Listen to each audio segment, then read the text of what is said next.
தட்டக்காய் பொரியல் செய்ய போகிறோங்க. இதுக்கு தேவையான பொருள் தட்டக்காய் வந்து இந்த மாதிரி நீங்கள் பொடியாக அரிஞ்சு வச்சுங்க. தட்டக்காய் வந்து ஒரு பீன்ஸ் மாதிரி இப்படி நீளமாக இருக்குங்க. ஸோ இதை நம்ம இப்போ பொடியாக அரிஞ்சு வச்சுருக்குறோம். துவரம்பருப்பு வேக வச்சு எடுத்து வச்சுருக்கேங்க. அது வந்து ஒரு கை நான் இங்கே வேக வச்சு எடுத்து வச்சுங்க. மிளகாய்த்தூள் 1 டீஸ்பூன் 3/4 டீஸ்பூன், அது உங்கள் காரத்துக்கு தகுந்த மாதிரி அட்ஜஸ்ட் பண்ணி போட்டுங்க. மஞ்சள்தூள் 1/4 டீஸ்பூன் எடுத்துங்க. கடுகு உளுத்தம்பருப்பு தேவையான அளவு, அதாவது 1/2 டீஸ்பூன் எடுத்துங்க. எண்ணெய் ஒரு டீஸ்பூன்லேருந்து 2 டீஸ்பூன் சேர்த்துங்க. வெங்காயம் வந்து ஒரு 4-5 சின்ன வெங்காயம் எடுத்துங்க. தேங்காய் 1/2 மூடி திருவி வச்சுங்க. சீரகம் 1/2 டீஸ்பூன் எடுத்துங்க. உப்பு தேவையான அளவு, பெருங்காயம் தேவையான அளவு. இப்போ இந்த பொரியல் எப்படி செய்யறதுங்கிறத நம்ம பார்ப்போம். தட்டக்காய் பொரியலுக்கு முதல்ல ஒரு வானலியில் அடுப்பு வச்சு தண்ணி விட்டுங்க. அதில் தட்டக்காயை வேக வைங்க. இதை வேக வச்சு நம்ம தனியாக எடுத்துக்கணுங்க. இதில் வேக வைக்கும்போது கொஞ்சமாக நம்ம மஞ்சள்தூளையும் ஆட் பண்ணிக்கிறோங்க. ஸோ ஆட் பண்ணி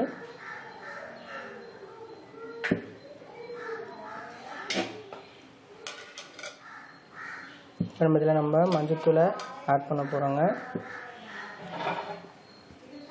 தட்டைக்காய் நீங்கள் இந்த மாதிரி பொடியாகவும் அரியலாம், இல்லைன்னா நீள நீளமாகவும் அரிஞ்சிக்கலாங்க. கொஞ்சம் மஞ்சள்தூள் ஆட் பண்ணியாச்சு. மிளகாய்த்தூள், உப்பு, இந்த இதுக்கு தேவையான அளவு மிளகாய்த்தூள், இது தேவையான அளவு உப்பு ஆட் பண்ணி இதை வேக வச்சு தனியாக எடுத்துங்க.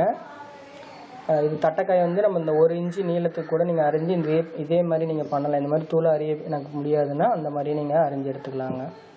இது வேகட்டும்.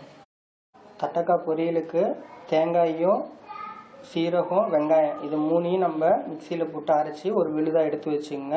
இதை எப்படி தாளிக்கிறதுங்கிறத நம்ம பார்ப்போம். வானல் அடுப்பில் வச்சுங்க. எண்ணெய் விட்டுங்க. எண்ணெய் கொஞ்சம் காயட்டும். எண்ணெய் காஞ்சோடனே இதில் கடுகு உளுத்தம்பருப்பு 2 நம்ம இதில் ஆட் பண்ணுறோங்க. எண்ணெய் இப்போ லைட்டாக காஞ்சிருச்சு. இப்போ இதில் ஆட் பண்ணிடுறோம். இதோடு நம்ம வந்து கொஞ்சமாக பெருங்காயத்தூளையும் ஆட் பண்ணிக்கிறோங்க. சும்மா எல்லாமே வாசனைக்கு தான். இந்த தட்டைக்காய் வந்து பார்த்திங்கன்னா பீன்ஸ் வெரைட்டி மாதிரி தாங்க இருக்கும். ஆனால் ஃப்ளேவரும் வாசனை ரொம்ப டிஃப்ரெண்ட்டாக இருக்குங்க. ரொம்ப உடம்புக்கு நல்லது.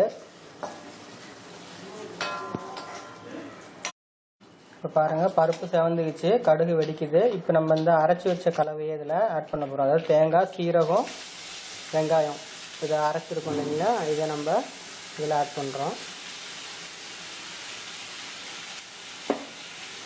ஸோ இதை நல்லா எண்ணெயில் நல்லா வதக்கிக்குங்க.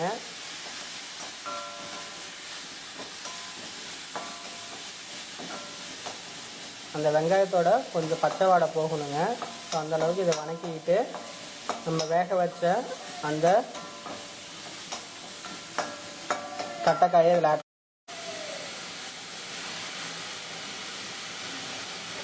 இது அந்த தேங்காயோட நல்லா மிக்ஸ் ஆகணுங்க.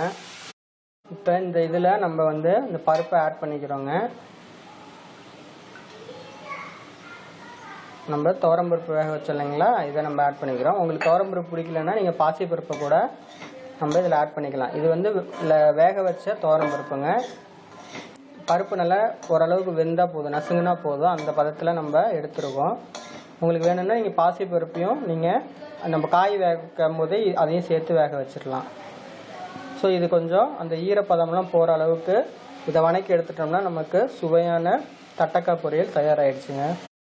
நல்ல சுவையான தட்டைக்காய் பொரியல் தயாராகிடுச்சுங்க. நீங்களும் செஞ்சு பாருங்கள். செஞ்சு பார்த்துட்டு உங்கள் கமெண்ட்ஸை எங்களுக்கு எழுதி அனுப்புங்க. நன்றி.